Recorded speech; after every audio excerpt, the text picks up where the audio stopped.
Terrorismo islámico en América Latina. Venezuela como base de operaciones. El país caribeño es uno de los puntos estratégicos de los grupos radicales islamitas en la región. La mayoría de las discusiones de hoy entre expertos, políticos y medios de comunicación se relacionan con el tipo de terrorismo yihadista salafista sunita, ya que se considera la amenaza global más importante. Según Mehmet Özkan, profesor en la Academia Nacional de Policía de Turquía, los musulmanes latinoamericanos están muy bien conectados con las redes sociales, a través de las cuales muchos de ellos aprenden sobre el Islam, la cultura árabe y el Medio Oriente. Sin embargo, la fuerte presencia de musulmanes latinos en los espacios virtuales no tuvo éxito para atraerlos a los ISIS a través de estos canales. Hasta 2017 se cree que un total de 76 personas de América Latina, 23 de Argentina, 50 de Trinidad y Tobago y 3 de Brasil viajaron al territorio de ISIS. Si estos números son ciertos, indican claramente que los combatientes latinoamericanos constituyen menos del 0,003% de la población total de combatientes extranjeros. El único punto de apoyo de ISIS en América Latina es Trinidad y Tobago, que se encuentra entre los países que más combatientes han contribuido al Estado Islámico per cápita. Hay más de 100 miembros del Estado Islámico que operan en la nación de las dos islas, según el informe del Centro Soufan de octubre de 2017. 70 de ellos son hombres y los restantes se dividen en números iguales de mujeres y niños. Por tanto, los repatriados a Trinidad y Tobago deberían establecer un centro de facilitación y logística para posibles combatientes extranjeros América del Sur y del Norte para cualquier teatro yihadista en el extranjero. Por el contrario, el terrorismo de Hezbollah e Irán en América Latina aparece claramente con la mayor amenaza terrorista para el continente. Testimonio de ello son los dos mayores atentados terroristas en Buenos Aires, en 1992 contra la Embajada de Israel y en 1994 contra AMLA, el edificio de la comunidad judía. Esto además de los vínculos que tiene Hezbollah con los cárteles criminales y narcotraficantes en el continente. Me gustaría enfocar mi presentación en las razones ideológicas y estratégicas detrás de las estrechas relaciones entre Venezuela e Irán y ofrecer una reflexión sobre el apoyo venezolano a Hezbollah a nivel político y operativo. Las motivaciones estratégicas de Irán para coquetear con el régimen de Hugo Chávez y el matrimonio de conveniencia entre el presidente venezolano y el presidente iraní Mahmoud Ahmadinejad a partir de 2005 son bastante obvias. Mirando hacia las banderas de los cuerpos de la Guardia Revolucionaria Islámica y Hezbollah, queda claro que su objetivo estratégico no es la hegemonía en el Golfo o en el Medio Oriente, sino más bien la presencia e influencia global. Y el medio para implementar esta visión es mediante la lucha armada simbólica por el Kalashnikov, según la doctrina khomeinista. El terrorismo es un arma legítima de defensa contra Occidente, Israel y todos sus otros numerosos enemigos, incluida su propia oposición en el extranjero.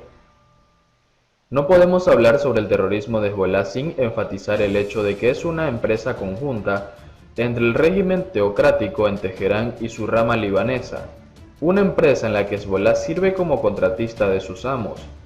En el plano operativo hay dos hermanos siameses, la Fuerza Al-Quds del Cuerpo de la Guardia Revolucionaria Islámica de Irán y el aparato terrorista internacional de Hezbollah, que actúan en conjunto y en coordinación.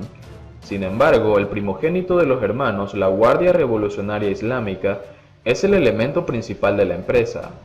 Los objetivos de Irán en América Latina y por supuesto en Venezuela son: apoyo a los opositores a Estados Unidos como contrapeso para las presiones sobre el proyecto nuclear de Irán, devolver el ataque a Estados Unidos en su propio hemisferio y desestabilizar a sus gobiernos amigos, aumentar la penetración política y económica iraní y así permitir el desarrollo de una red de terrorismo y subversión regional contra Estados Unidos y Israel, exportar la revolución khomeinista, El hecho de que el régimen de Chávez tuviera una firme influencia ideológica y política sobre los estados y líderes de la así llamada ALBA, Alianza Bolivariana para los Pueblos de Nuestra América, le dio al régimen de Teherán aún más incentivos para desarrollar relaciones cercanas con Caracas, así como una plataforma para aumentar la influencia de Irán y sus activos estratégicos en la región.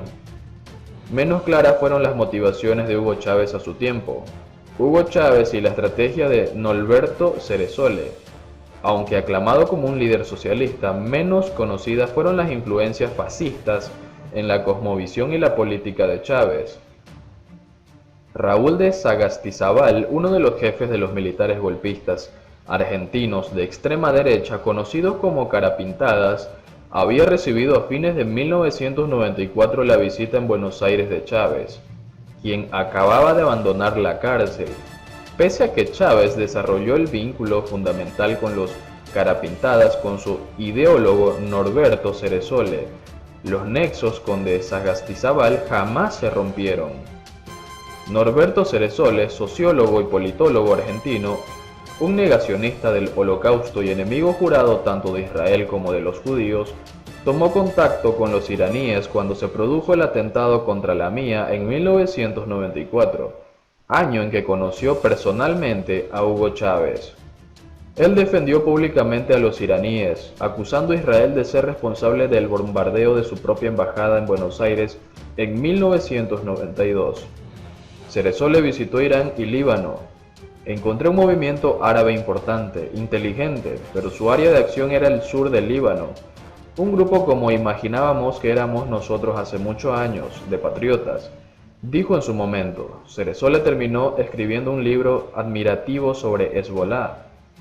Ceresole asesoró al presidente Chávez, convirtiéndose en el mentor ideológico del teniente coronel y colaborador de su equipo de asesores, y viviendo el momento histórico del triunfo electoral de Chávez en Venezuela. Su libro Caudillo Ejército Pueblo, la Venezuela del presidente Chávez, constituye para muchos venezolanos el basamento doctrinal de la revolución bolivariana. La inteligencia militar venezolana se reestructuró según las líneas propuestas por él.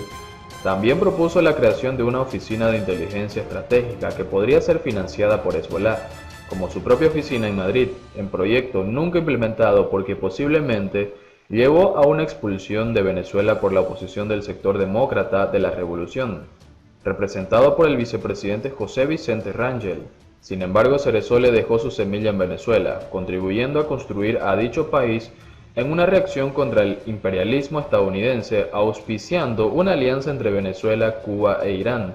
Ceresole jugó un papel central en el acercamiento entre Irán y Venezuela dentro de la OPEP, Organización de Países Exportadores de Petróleo. Después de 2005, Irán bajó el liderazgo del presidente Ahmadinejad, aumentando su interés en América Latina. Chávez y el presidente iraní establecieron una relación estratégica que no solo cubría aspectos de materia energética, sino que también incorpora elementos destinados a tener una oposición común frente a los políticos de Estados Unidos y los conflictos del Medio Oriente.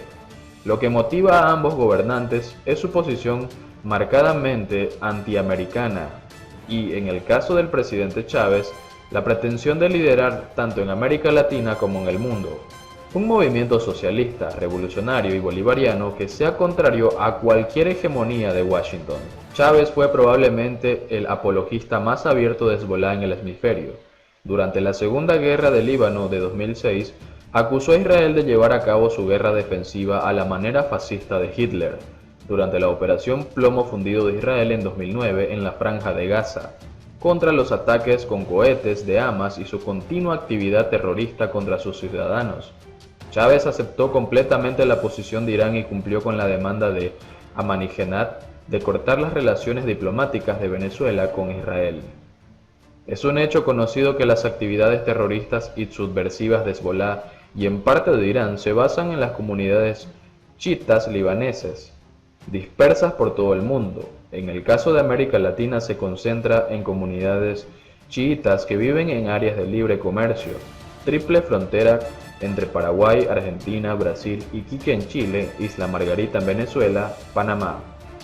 Son zonas donde algunos miembros de las comunidades vinculados a Hezbolá por lazos sociales o familiares Se dedican al comercio ilegal, contrabando de mercancías, narcóticos y armas y logran sobrevivir debido a la falta de control serio y de la corrupción de las autoridades locales.